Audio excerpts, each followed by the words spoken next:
What's going on, everybody? Welcome back to the LTQ Wrestling Podcast. We're going to be talking about Kevin Owens today. Now, Tears, are you ready to talk about some Kevin Owens? Sure. I'm very curious where this is going to lead to. Well, it's been reported by numerous outlets that Kevin Owens' contract is up in the end of January of next year. So he's got about 3-4 months left on his deal, then he's done. And I'm kind of curious what your thoughts are. What do you think KO should do? It's been reported, AEW has a ton of interest in him. He was a Ring of Honor guy. Tony Khan owns Ring of Honor. We all know Tony Khan has a ton of money to throw around. Obviously, he's been throwing it around a lot lately. So if you're Kevin Owens and you got two contract offers on the table, you got WWE and Triple H saying, we're not promising you any major pushes, but you'll be used a lot. You'll be a valuable commodity. Or you got Tony Khan offering you a ton of money with not really a clear direction, but a lot of money. What do you choose to do? Uh, Honestly, even without that part, I just don't see Kevin Owens being capable. And this is no jab at him, but I just don't see it where he can go out of the WWE spectrum anymore. He seems like too much of a like WWE namesake nowadays, to the point to where the type of indie wrestling that, and I hate calling it that because it sounds degrading, but it's not. Like his type before WWE, it's long past. If anything, that is what WWE is like nowadays. Whereas how it is nowadays and outside of it, it's kind of just like I feel too much for him or other people as well. And look, Kevin Owens has been wanting to be in WWE for a long time. It's like Seth Rollins. I feel like WWE is no matter what the safest place for him to be, and like we're gonna probably discuss later, to where Tony Khan does not do long term booking. It is not safe. It is not safe to be like a big name in AEW because it's just like you can have a good storyline, but you can't guarantee the storyline is going to work as long as you want it to. So I'm going to say WWE is probably the best place for him. So for me, like obviously I'm a huge Kevin Owens fan. And he's done a lot of great things in WWE. I wouldn't even be mad if he resigned there. I see the pros and cons of AEW and WWE. Like I know KO said a few years ago because he was a free agent in 2022, and he said it was very tempting to go to AEW for a fresh start, try something different. He felt like he didn't really have a clear direction in WWE. I know he said especially in like 2018, 19, he thought about leaving because he was just not doing much. He was, I think, losing to Braun Strowman constantly and stuff like that. So he's had his frustrations with the booking. I just feel like if I'm KO, I'm looking at it like, okay, I've done everything in this company. Am I content with just being a guy on the roster? And I'll admit, I'm not really a fan of face KO. I've always loved his heel work. I feel like as a face, he's kind of just a guy. He doesn't really have like anything to get excited about outside of the ring. It's just like, yeah, I'm Kevin Owens. I'm here to beat somebody up. That's it. Like as a heel, he was on like a whole other level. So if I'm Kevin Owens and I have Tony Khan and Triple H, I will say I trust Triple H more, even though Triple H I feel like has kind of been hit and miss with KO's booking. Yes, him and Sammy won the tag titles, but they had a horrible run with the titles. I mean, if you have a team beat the Usos, a team that held a record long reign, and they just lose it, and you just had the team who beat them just kind of be like, okay, we're gonna have you beat these guys, but after that, we don't really have a clear direction. It just felt kind of just mid to me, like their whole tag team title run. It just feels like to me, Triple H sees Sami Zayn at a higher bar than Kevin Owens at this point. And I'm not comparing the two because I mean Kevin Owens had a lot of more moments early on than Sammy, but it just feels like KO in Triple H's eyes is just a guy who you just put in any feud and just have a good match at this point. And maybe KO's content with that because he is a Triple H guy. Triple H and Regal got him in WWE. So like if I'm Kevin, I'm thinking, okay, if I'm content here, then I'll stay. But if I want to go, he has a history with the Young Bucks and he has a history of Ring of Honor and he's been with, some of them guys on the indies before, then, maybe he is tempted to try. I mean, this might be the big final contract of his career. I think he's 40 years old now, and that's young in the wrestling world. Don't get it twisted. I mean, a lot of people forget Priest is older than half the roster. I think Priest is like 42, maybe. So, like, I believe a so. lot of guys have different routes to success. KO's had a ton of success, but if I'm him, I'd probably choose Triple H. But Tony Khan throwing a big bag of money at him, he might think, you know what?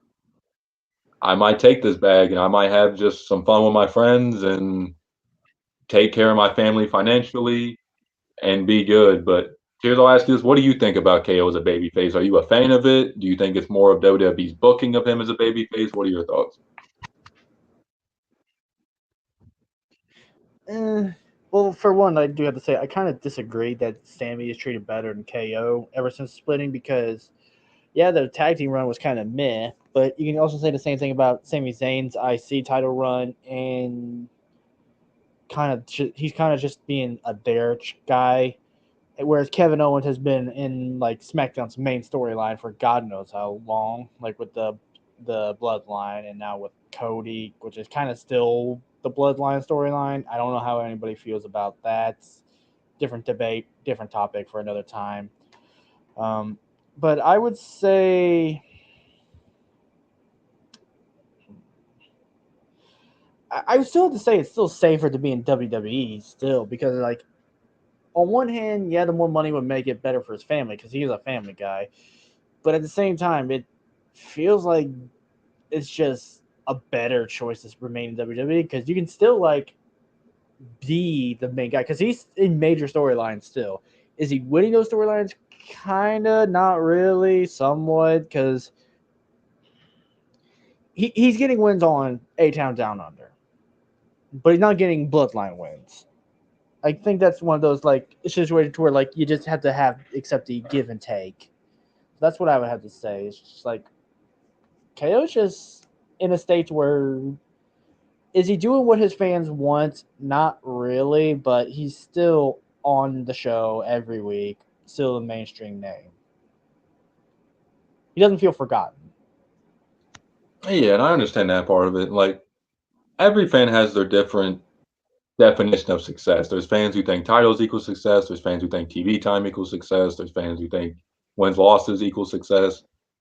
But like as a Kevin Owens fan, like I get frustrated because I remember before he came out and faced Cody, Michael Cole was like, I don't remember the exact number of years, but he's like, yeah, it's been years since Kevin Owens has won a singles championship. And that's just like crazy to me. Like obviously he had a lot of success early on, but like the reason I said Triple H like Sammy more because I mean he had Sammy beat Gunther.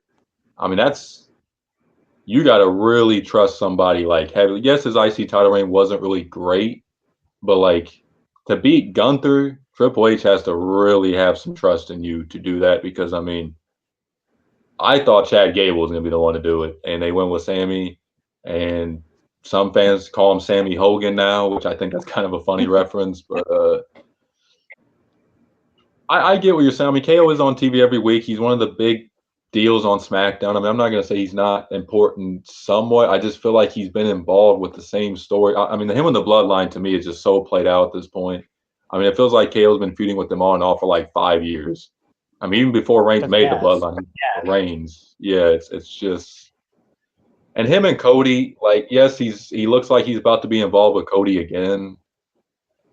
But I just feel like WWE should already had him turn heel if they were going to do it. Like, why not just do it after the pay per view? Like, I just don't get why they are now just they kind of split them apart for a few weeks, and now they're like, okay, now we'll do KO turning on Cody. And I want KO to turn heel, but I feel like they missed the opportunity to do it. But yeah, I agree. Like AEW to me, like I love the wrestling in AEW, but Tony Khan, he's saying there's no such thing as long-term booking anymore. It's all week to week. That doesn't make me sound very confident if I'm Kevin Owens and going over there. Like it just don't. Like if I sign with you, yeah, you're paying me a lot of money, but what is the long-term goal with me? Am I going to be important? Am I just going to be a guy you pay a lot of money to sit in catering? Like what is the plan? So yeah, I see the arguments for both sides.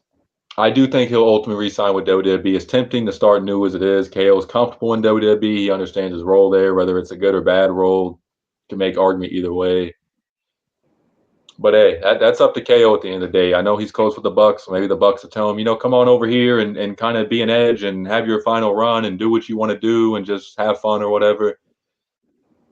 We'll have to see. But here's final question for you. Like, what do you think AEW needs to do to improve? Take out the money aspect. If you're a free agent, what do you want to see improved in AEW to go sign there? Again, take out the money because I know a lot of the people got offered high money. But what do you think they need to work on to be a more respectable free agent destination in wrestling? I would have to say. By the way, sorry, I changed the topic on the question before that. I think KO is kind of mid as a face, better as a heel. But back to this one. Uh, for if I'm like not that well of a known name, like say a lower individual, I would say I would feel more confident in more matches that I can showcase, like more showcase matches, I guess. But if I'm like a big name in the independent scene, like say like on a Jay White level, I would just say more get like this might sound selfish, but this is a selfish question. I would say more guaranteed to where like my time is as valued as my name. So I would say showcase more of the younger talents, but also value the big names you have. Couldn't agree more. Like I think that's a huge part of AEW. Like there's a lot of big names not really doing much. I did see Miro recently request his release. I'm not really surprised about that because I forgot he was even with that company at this point. He can't get on the same page with AEW creative, obviously. So, but yeah, I mean they gotta take advantage of some of the names they got. I feel like Tony Khan's got such a bloated roster at this point. Like he just kind of just.